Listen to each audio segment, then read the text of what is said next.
Now, no matter who you are, there's going to be self-criticism because we are not just our sun sign. That's a huge myth that I work very, very passionately to break. So somewhere within your personality is Virgo.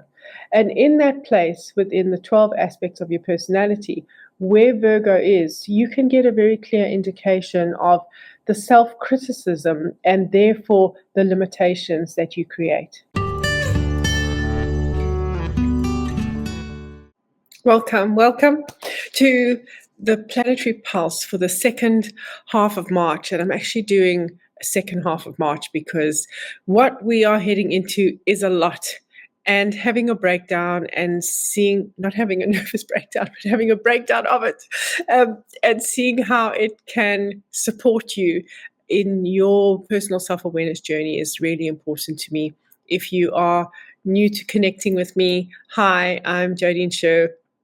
I'm everything self-awareness. I'm your self-awareness coach, guide, mentor, support in any way possible.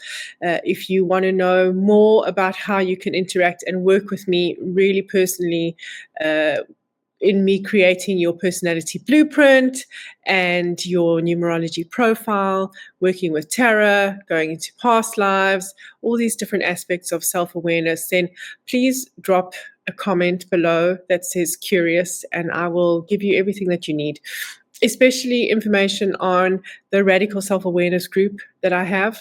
And then I'm consistently running groups that are supportive. They're also not chitty-chatty groups where everyone is giving their opinion. It's me giving information to you and then you being able to reach out to me personally for the support that you need.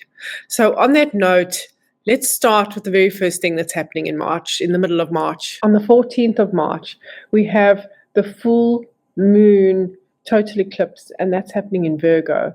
And what's really important to understand is that the eclipses happen at the place that the lunar south and north node are. Sometimes there's a little bit of a sneaky thing going on the side, which I will eventually explain to you when the time comes. But because the nodes are situated in Pisces and Virgo at the moment, this Virgo eclipse is really important because it's asking you to start to have a look at the clarity that you need in what needs to be restructured. What area of life is out of balance? What parts of your life have you wanted to put rituals or routines or structure in and you haven't given yourself the opportunity to do that? And it's very important to do it with a whole lot of compassion, because if low self-esteem and willpower had to arm wrestle, low self-esteem would win every single time. So when you set an intention for yourself, and we all set the best intentions for ourselves, and you don't have the capacity to follow through in this Virgo eclipse moon, the very worst thing that you could do is be frustrated or irritated or angry with yourself, because that's where Virgo can go, especially in the perfectionist energy that Virgo brings out in all of us. Now, one of the things that I work through and explain really carefully when we work together is that not every single moon phase influences you, because if it did, you would be so overwhelmed by sway of consistent emotion. So we're looking at where the moon pulls strongest with you, and that is if you have your moon in Virgo. So at the time of your birth, your moon was in Virgo, or if you have the lunar north node or south node in Virgo or in Pisces, and very interestingly at the moment in Aries too. If you don't know where your moon is, please just drop that curious in the comments and I will make sure that I help you find it. Now, no matter who you are, there's going to be self-criticism because we are not just our sun sign. That's a huge myth that I work very, very passionately to break. So somewhere within your personality is Virgo. And in that place, within the 12 aspects of your personality, where Virgo is, you can get a very clear indication of the self-criticism and therefore the limitations that you create. So at this time, especially on eclipse day or before eclipse day, have a look at something that you've been putting off. Maybe it's a ritual, maybe it's a routine, it's getting to something that you wanted to bring to life, and commit to doing something, taking an action that brings it to life, following through on the ritual, following through on the routine, making the phone call, something you've been putting off. And if you don't manage to do that, whatever you do, don't be cruel and unkind to yourself, because that's exactly the energy that's going to trigger within you that layer of resistance. And that's where Virgo can go, is that despondence and that resistance. So instead, to be really gentle with yourself and to ask yourself, when I set the intention to do this with myself, what joy do I know, or what structure could it bring into my life? What is the positive that it could create? And when it was time for me to do it and I couldn't follow through, what messaging, if I sit and really listen to my mind, what inner voice of resistance came up?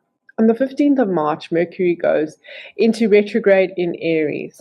Please don't be fooled by the messaging that it's all about technology and something's going to break and don't sign contracts, and that's the end of what Mercury does. That is so far from the truth.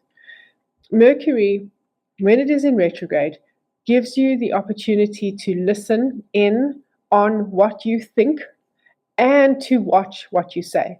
Then, depending on the zodiac sign that it's in, once again, if you have Mercury in Aries, it's really going to be impactful. Aries always gets us to ask the question, am I passionate about what I do? Do I have the courage to do what I want to do? But on a self-awareness note, it says, can I anchor into who I am, and can I act from the knowing of who I am? So in that, when you watch your communication, and it can be any zodiac sign that you have, but it's going to be about the courage and the confidence that you have to speak up. If you know where Aries is in your personality blueprint, once again, you have the opportunity to see where this will be influencing your life at the moment. So every single one of us are going to be looking at, how am I communicating, and what is my thought process before I communicate? And what Aries is going to really navigate you to look at and to witness is to pause before reacting, to actually ask yourself a very, very important question. This is the question. How would I feel if I were on the receiving end of how I am speaking, reacting, or behaving at the moment? That's what this energy is going to ask you, so that you have the opportunity to witness yourself. It's also going to show you, do you have pent-up frustration, things that you haven't said? Are you sitting with resentment? And if you are, how are you communicating it and expressing it into the world? So that's the big question. But there's another one. The low esteem energy of communicating and expressing yourself can make you really risk averse or avoidant in what you have to say. So in places when you know that you should be speaking up, or you really want to speak up, and you can catch yourself and ask yourself, why am I so hesitant? You can really get some insight into the low esteem responses that Mercury is trying to navigate you to, and then to figure out how to respond more confidently. And what's really important to understand is that you can only have the capacity to respond from the authenticity of who you are. And there is a specific way in which you communicate. Some people struggle to see it because you have been so shaped and molded by the way that you should communicate. But if you understand where your Mercury is, and if you understand how you should be activating yourselves into your confident traits, you actually learn how to communicate with confidence, which is exactly what Aries is asking you to do. Then on the 19th and the 20th, Aries is it, and it's a very exciting time for me. I absolutely love the start of Aries season. It's also time for the equinox, and it is the original New Year. It's the zodiac New Year, so it's the opportunity to look at what's new, look at what's fresh. It gives you the opportunity for new beginnings. But what's really important to always understand about Aries energy in self-awareness, because that's what I'm here for, is that Aries wants you to be able to answer the question, I am. It wants you to be able to understand the places where you are courageous, where you are brave, where you are confident within your personality. So by the time you get to Aries, what you should be doing is confident within yourself and responding from confidence, from courage, from knowing, from a vision and a clarity for yourself. You should feel inspired and you should trust the direction that your life is going. If you are not anchored into those kinds of feelings, what Aries season can do is it can point out to you the places where the esteem is low, where you are responding from lack of courage, where you are risk averse, where you are allowing yourself to be puppeteered by other people. It can show you the places where you have visions and plans and dreams for yourself and you are not doing anything about them. So really pay attention in the start of Aries season and ask yourself, what am I putting off and why am I putting it off? It's such a big and important question. On the 27th, Venus, that has been in retrograde in Aries, is going to return to Pisces. And when Venus moves from Aries to Pisces, it gives you the opportunity to see during this Aries time how much you care for yourself, how much enthusiasm and energy and support do you give to yourself in comparison to what you give to others, which is so important. So during this Pisces time, when it returns, what it's asking you to do is it's asking you to do deep introspection and to take the blinkers off. Pisces can be the escapist, and Pisces can cover things up with very daydreamy kind of energy. So what can happen when this retrograde occurs is that you may need to take the blinkers off and you may need to reevaluate your self-worth. So there's places where you could be creating an illusion of how far you have come or how much work you have done on yourself. And a really good indication of that is there a fairness and a balance in the way that I spend my energy, the way that I take my energy and I share it across with others, and how many things emotionally drain me? Because it's Venus, we can also really tap into the conditioning of how you are feeling about everything that you're doing. You can witness what the emotional patterns do and how they sharpen your relationship with yourself. How compassionate are you? How kind to yourself are you? All of this negative self-talk, you're going to be doing it in Aries if you don't have a great relationship with yourself, because Aries can be quite feisty. So you could have witnessed how unkind you are to yourself. And when it goes retrograde, Pisces is calling for you to acknowledge that and to tell yourself the truth about that. So it's really asking you, do I truly love myself? And am I really kind and compassionate to myself? And you have the opportunity to be in that holding pattern for a while, because then what's going to happen is Venus is going to go direct, and then it's going to have some additional time in Pisces. And then we have a full cycle of Venus in Aries from the 30th of April. I want to talk about the 29th and the 30th of March together, because there's a lot happening in Aries and Pisces. So Mercury retrograde, because it's in retrograde, it's going to return to Pisces. And then there's also the new Moon Partial Eclipse that's in Aries. Then on the 30th, we have the long-awaited and what a lot of people have been speaking about, Neptune. Since 2012, it has been in Pisces, and it's going to do a temporary move into Aries. And what's so big about Neptune moving into Aries is that any cycle begins in Aries. So it's always a new beginning when it gets to Aries. And it takes Neptune 135 years to do its cycle. So it's a big thing.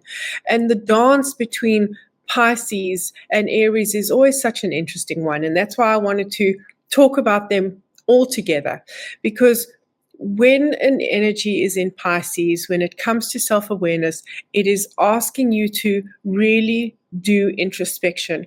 And it is asking you, sometimes people say, oh, Pisces is like the slippery fish. And the reason why it's so important to acknowledge that is because it's to see what you're avoiding. So whenever there's the moon, we're looking at emotions. So to ask yourself, what am I avoiding emotionally?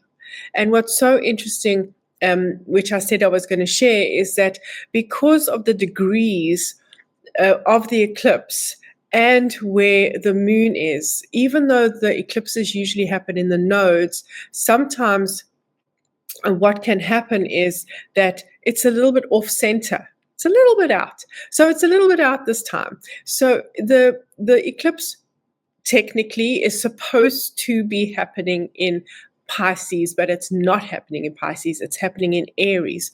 So there's a lot of Aries influence on Pisces at the moment.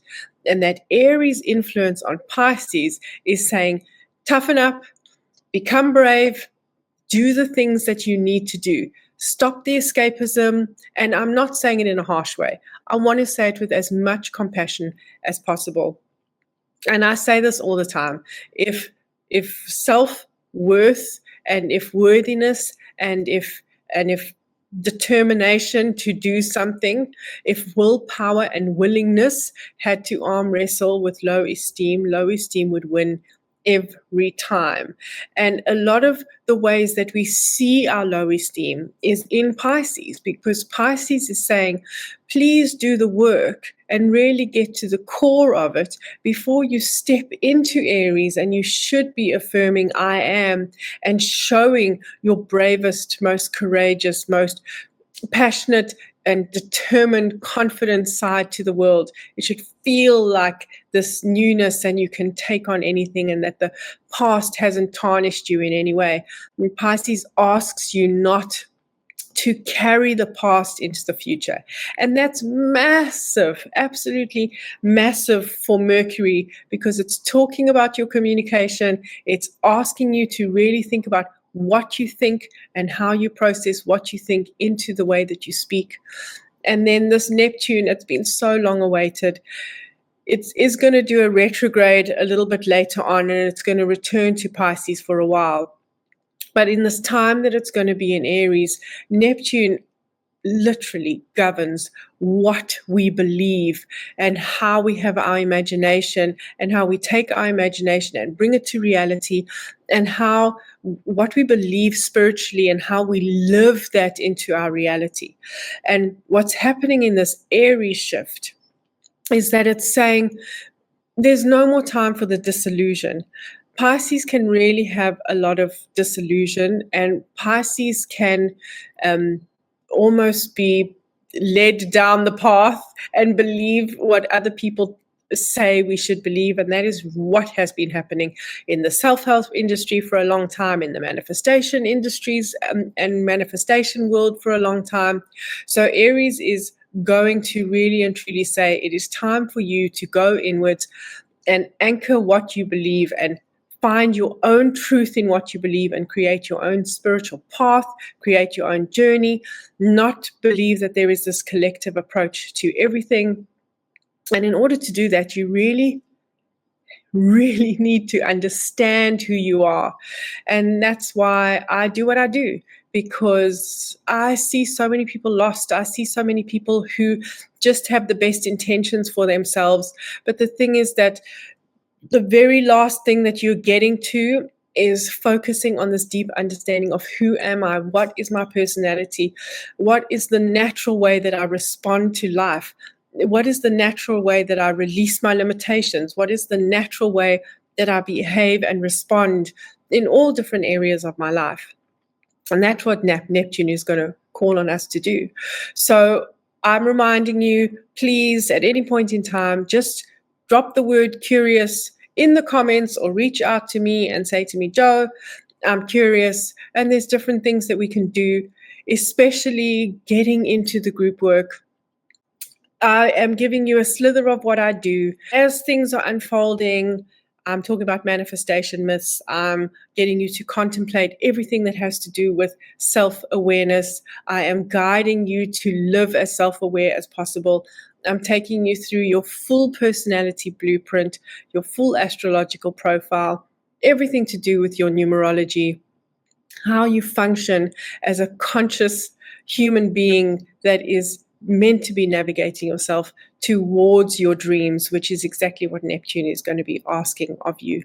So drop the word curious. I'm also running at the moment a very brief Neptune self-awareness group journey. So if you would like to join and you are on time, you've listened to this on time, please once again just drop me a message. All you need to do is say curious and I'll get hold of you and let's get started.